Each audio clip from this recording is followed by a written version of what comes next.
Bienvenue dans cette deuxième partie de ce topo sur l'Église. Dans la première partie, nous avons vu la définition de l'Église comme lieu de communion des chrétiens autour du Christ. Nous avons évoqué les principaux sacrements, avec en particulier l'Eucharistie, donc la messe, et le baptême. Et maintenant, dans cette partie, je voudrais évoquer d'une part le rôle des prêtres et des évêques, donc un peu l'organisation de l'Église. Je voudrais évoquer ce qu'on appelle la liturgie, c'est-à-dire la façon dont se déroulent les célébrations.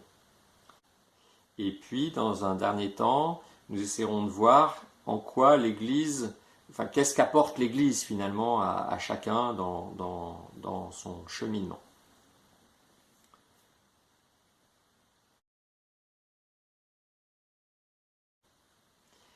L'Église est souvent associée à ses prêtres, à ses pasteurs, avec toute la hiérarchie des évêques, des cardinaux. Et donc, d'où vient ce rôle de prêtre?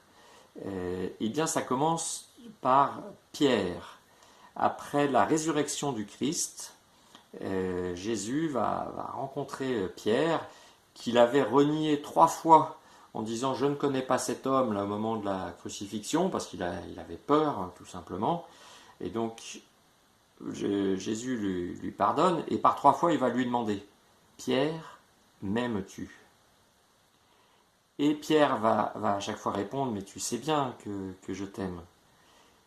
Et Jésus va lui dire par 3 fois « Sois le pasteur de mes brebis ».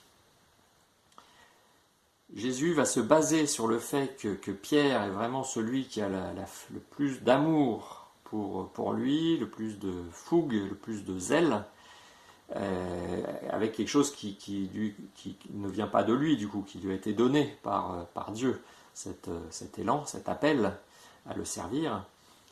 Et donc il va lui confier le troupeau. Et depuis, eh bien, il y a ce qu'on appelle la succession apostolique, c'est-à-dire que tous les successeurs de Pierre vont être les papes, donc responsables de l'Église, qui vont désigner donc des évêques, donc qui sont responsables d'une Église locale, sachant que les premières églises ont été à Jérusalem, à Antioche, à Corinthe, à Rome, et progressivement donc il va y avoir comme ça les évêques qui vont être donc les pasteurs d'une Église locale. Et de la même façon, les évêques vont avoir le droit d'ordonner des prêtres. Donc ça, c'est un sacrement, le sacrement de l'ordre, où une personne qui a justement cet appel à être au service de Dieu et de son Église va recevoir une onction particulière, et donc avec les grâces qui vont avec, pour être au service de l'Église. Voilà. Alors concrètement, du coup, ce qu'on appelle le presbytérium, c'est l'évêque et l'ensemble des prêtres. Alors, sachant que, en passant, le mot prêtre, ça vient de presbyte, qui veut dire l'ancien. Donc, c'était plutôt voilà, les prêtres sont choisis parmi des gens qui sont sages, qui ont un peu vécu. Voilà. Et donc, eh bien, l'évêque avec son presbytérium, donc avec tous les prêtres qui sont au service de l'église locale, ont une mission qui est de conduire le troupeau, ce qui signifie entre autres être garant de l'enseignement, de la qualité de l'enseignement, hein, le fait que ce qui soit enseigné au catéchisme, au catéchumène soit juste, qu'ils aient une image réelle et vraie de qui est Dieu, de qui est l'Église, de ce que sont les sacrements. Et la deuxième mission qu'a l'évêque et qui a été aussi reçue du Christ, c'est le fait d'évangéliser, c'est-à-dire de faire connaître Dieu. Et quand on aime quelqu'un, quand on aime quelque chose, on aime le partager à tous. Et donc cette foi vivante qui habite les évêques, les prêtres, va appeler des laïcs qui eux-mêmes vont après se mettre en route pour évangéliser le monde entier. Voilà, donc c'est un peu la mission de l'évêque et des prêtres qui travaillent avec lui, que d'assurer les sacrements d'une part, d'être garant de la qualité de l'enseignement et surtout de propager la foi à tous ceux qui sont prêts à l'accueillir. Moi, je voudrais revenir sur un point qui est douloureux, c'est le fait que malheureusement, les prêtres sont des hommes avec leurs limites, et que de ce fait, certains peuvent commettre des péchés. Il y a eu ces dernières années beaucoup de problèmes avec de la pédophilie en particulier. Le débat, donc il est vrai que certains ont commis ce genre d'excès, ce genre d'abus, qui sont absolument pas justes et pas conformes à leur mission, très clairement, qui sont condamnables. Pour autant, moi, depuis que je chemine dans l'Église, j'ai vu surtout des très beaux prêtres, c'est-à-dire qui sont pleinement donnés dans leur mission, et surtout des prêtres qui vivent pleinement leur sacerdoce. Le prêtre est un représentant de Dieu sur terre, et quelque part, quand il agit, quand il célèbre la messe, quand il donne les sacrements, il agit à la place du Christ. Et comme saint Paul, il doit normalement pouvoir dire, ce n'est plus moi qui agis, c'est le Christ qui agit en moi. Et donc, un saint prêtre, les saints prêtres que j'ai pu découvrir tout au long de mon chemin dans l'Église, ce sont des personnes qui effectivement ont donné leur vie et qui vivent de cette grâce de Dieu et qui du coup vont être capables de transmettre pleinement la grâce de Dieu parce qu'ils en sont transparents. Mais on imagine bien que c'est un vrai challenge. La tension avec le monde d'aujourd'hui, qui a toutes ces tentations, en particulier, il y a quand même une très grande érotisation avec toutes les publicités qu'on peut voir, toutes les pin-up, tous les films, toutes les chansons, les clips là, qui sont hyper sexy, même les simples décolletés de ces dames qui sont parfois ravissants. Et bien effectivement, ça crée une tension, donc avec entre autres le désir qui peut rester aussi chez les prêtres. Et donc vivre de la grâce de Dieu qui est le chemin, et ben on comprend que pour des moines complètement retirés du monde, ça puisse être simple. Pour des prêtres qui sont plongés dans la vie des paroissiens, qui sont plongés dans la vie du monde, et ben on comprend que ce soit une tension et un vrai challenge. Et donc moi je pense que nos saints prêtres, et ben pour tous ceux qui sont chrétiens, le but c'est vraiment qu'on les aide, à la fois en les protégeant peut-être, surtout en priant pour eux, et surtout en leur permettant de vivre leur vie de foi. Et dès lors qu'un prêtre va être dans la prière, va être pleinement donné à Dieu et va pleinement accueillir sa grâce, et ben il n'y aura que des fruits positifs.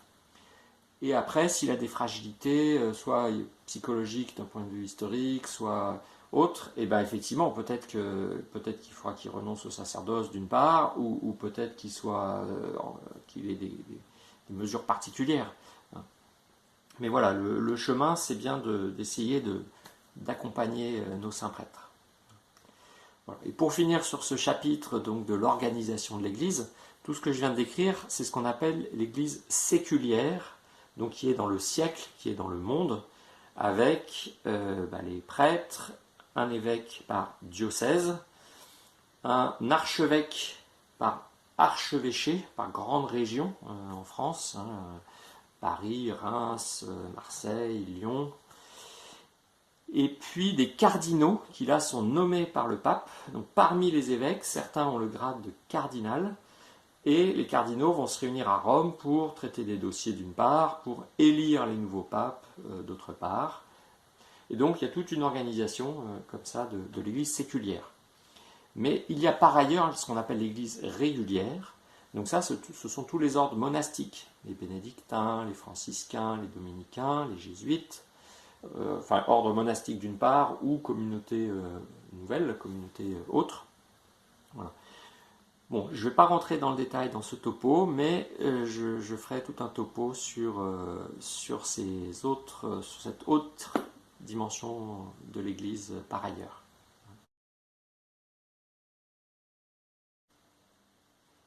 Je voudrais maintenant aborder ce qu'on appelle la liturgie, c'est-à-dire la façon dont vont se dérouler les célébrations, les cultes, et donc en particulier la messe.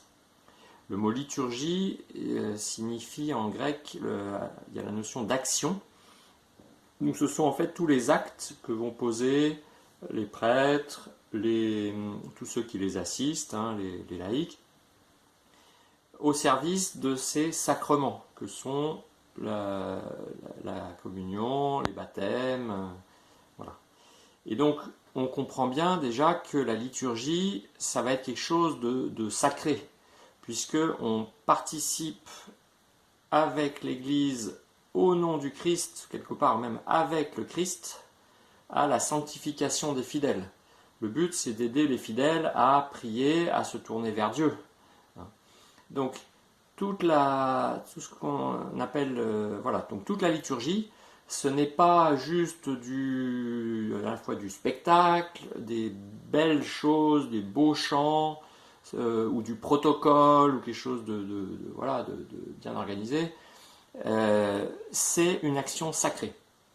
Hein, donc ça, c'est ça vraiment qui est le cœur de la liturgie, c'est qu'on contribue à la mission sacerdotale du Christ lorsque on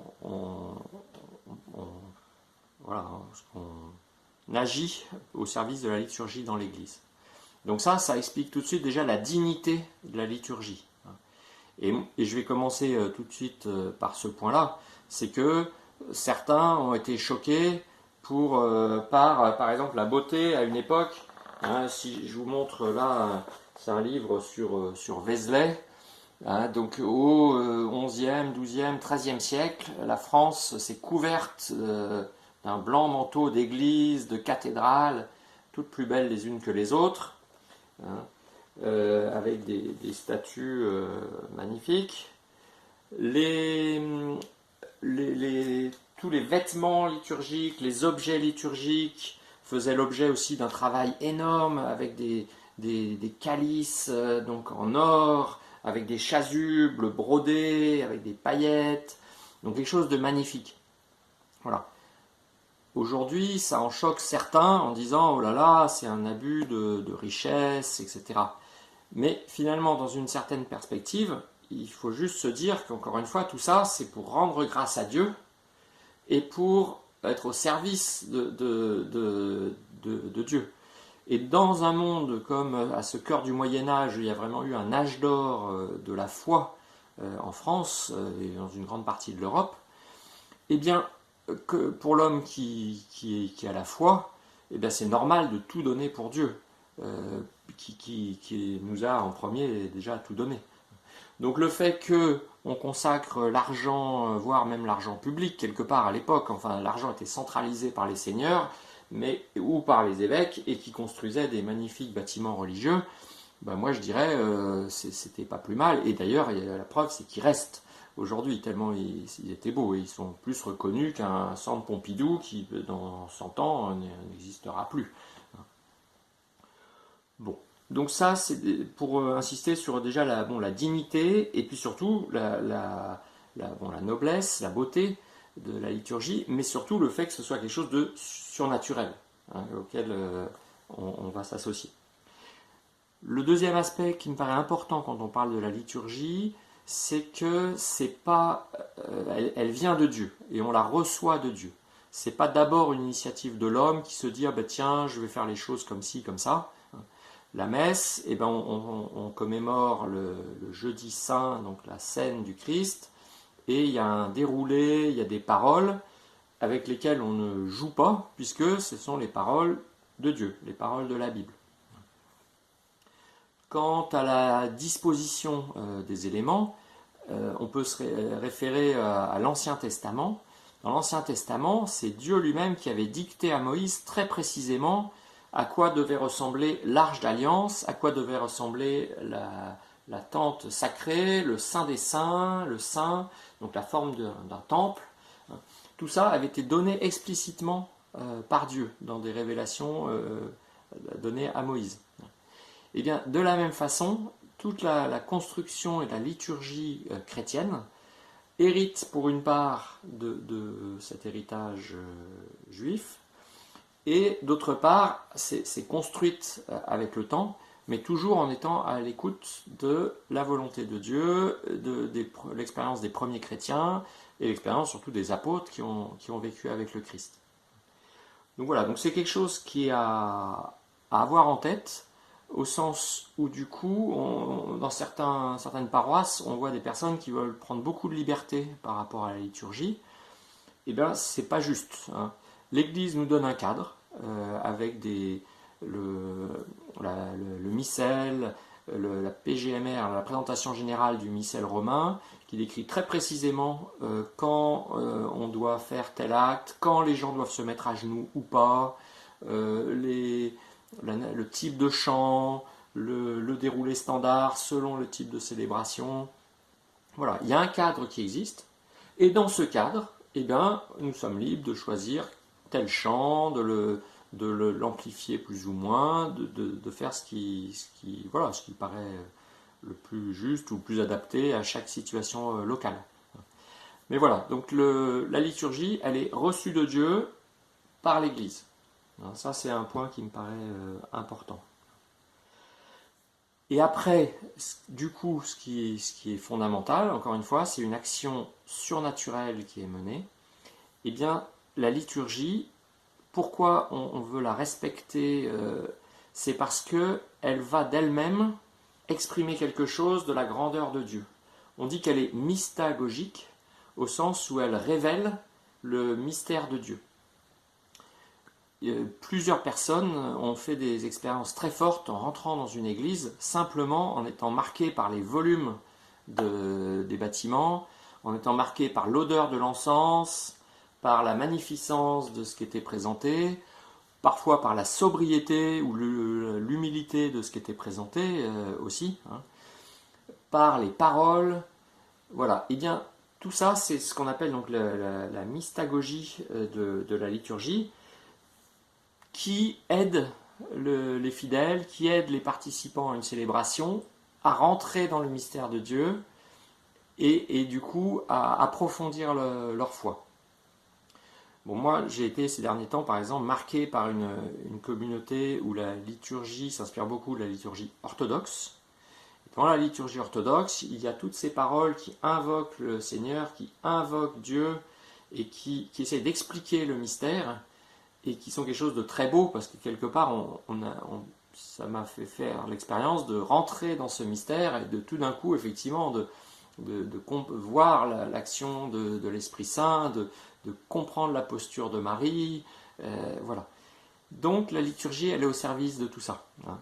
Et donc, moi je pense que c'est vraiment un message que je voulais passer, c'est que la liturgie c'est quelque chose de beau, mais quelque chose de sacré.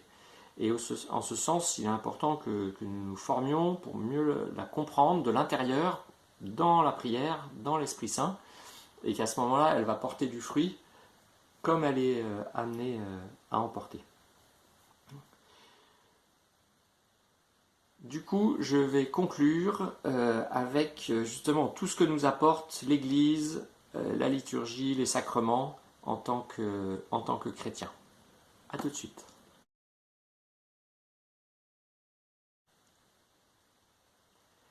Je voulais donc terminer par ce que l'Église peut apporter aux chrétiens, ce que les chrétiens sont amenés à vivre dans l'Église. Moi, je n'hésite pas à dire que l'Église, c'est ma famille, que l'Église, c'est ma mère, au sens où elle me forme. L'Église, quelque part, c'est mon épouse, elle est tout pour moi. Alors, pour détailler, première chose, à un niveau humain. Dans l'Église, on peut vivre à la fois une belle fraternité, jusqu'à pouvoir parler d'une famille. On est vraiment unis entre nous, quand bien même parfois il y a des différences culturelles ou d'approche, voilà. mais fondamentalement, on est unis dans le Christ et tournés ensemble vers le Père. Donc une belle fraternité, une forme de sagesse, c'est-à-dire que au-delà du côté spirituel, il y a une forme de philosophie aussi, de sagesse, toute la morale chrétienne, qui sont des apports indéniables qui permettent de s'aider pour faire des choix. Voilà. Et puis, dans ce niveau humain, je dirais aussi le sens du service, c'est-à-dire le fait d'être au service les uns des autres, le fait de pouvoir, dans l'église, moi j'ai jamais autant fait de sport, à déménager des bancs, à faire du ménage, à nettoyer des églises, à, à organiser des rassemblements. Donc voilà, donc il y a vraiment à organiser des repas. Donc il y a vraiment, comme dans une famille, finalement, tout un ensemble de services qui sont rendus et donc où on peut être appelé, on se met au service, on peut soi-même appeler, donc quelque part, par exemple les jeunes qui font du scoutisme, bah, c'est une occasion d'apprendre aussi à encadrer une petite équipe dans une bonne dynamique de service. Voilà, donc au niveau vraiment humain, on peut déjà vivre des très belles choses dans l'Église. Ensuite, il y a le niveau culturel. Dans l'Église, il y a toute une culture qui est la culture de connaître la parole de Dieu, de connaître la morale chrétienne, de se laisser aussi toucher par tout l'art chrétien, le chant chrétien, l'architecture chrétienne, la liturgie en tant que telle. Voilà, donc tout ça, il y a un niveau il y a une dimension qui est purement culturelle, qui est d'une richesse infinie. Moi, depuis que je suis rentré dans l'Église, j'ai justement eu ce goût, cette appétence pour sa dimension culturelle, avec des associations comme Art, Culture et Foi, par exemple, qui promeuvent cette dimension, qui font des visites d'église. Voilà, donc il y a quelque chose de très beau. Et puis finalement, si on n'a pas cette ouverture chrétienne, toute une partie de l'art classique, les grands romans, la peinture, est très difficilement accessible sans la dimension chrétienne. Voilà. Mais, comme je essaye de le répéter depuis le début de ce topo sur l'Église, l'Église n'est pas une association caritative pour vivre à un niveau pleinement humain avec juste de l'humanisme. Ce n'est pas une association culturelle pour vivre des belles choses esthétiques et dans le domaine sensible. L'Église est avant tout l'ensemble des chrétiens et donc et a un sens que d'un point de vue spirituel, principalement d'un point de vue spirituel. Voilà. Et donc là, qu'est-ce que les chrétiens sont invités à vivre grâce à l'Église? C'est d'une part de se laisser enseigner par l'Église sur le mystère de la foi et de laisser développer en nous la foi, la confiance en Dieu, l'espérance, c'est-à-dire le fait d'espérer à la fois en la vie éternelle et d'espérer que malgré les épreuves, Dieu a les choses en main et que donc notre vie a un sens positif, et la charité, c'est-à-dire l'amour en vérité, qui n'est pas seulement un amour affectif, pas seulement un amour de ce qui nous plaît, mais d'être capable d'aimer même ceux qu'il est difficile d'aimer et que nous n'arrivons pas à aimer. Donc ça, c'est le vrai chemin. Et puis, j'en suis loin, mais voilà. Donc ça, c'est la foi, l'espérance, la charité, donc l'amour, ce sont les trois vertus théologales, donc des vertus qui viennent de Dieu, que Dieu nous donne, et que par la grâce de Dieu et notre propre acceptation, nos propres efforts, nous allons pouvoir laisser grandir en nous, ces vertus théologales. Avec du coup derrière la dimension de l'intelligence de la foi, c'est-à-dire d'être capable de nommer ce que nous vivons pour après à la fois en parler aux autres, échanger avec les autres, voire ajuster ce qui n'est pas juste dans notre propre chemin de foi. Voilà, donc je vais terminer par un petit chant qui rend grâce à Dieu pour l'Église qu'il nous donne, qui est cette famille où en tant que chrétiens nous cheminons vers lui. Béni es-tu, Seigneur mon Dieu, béni es-tu, Seigneur. Béni es-tu, Seigneur, pour ton Église, vivante et sainte. Alléluia. Amen.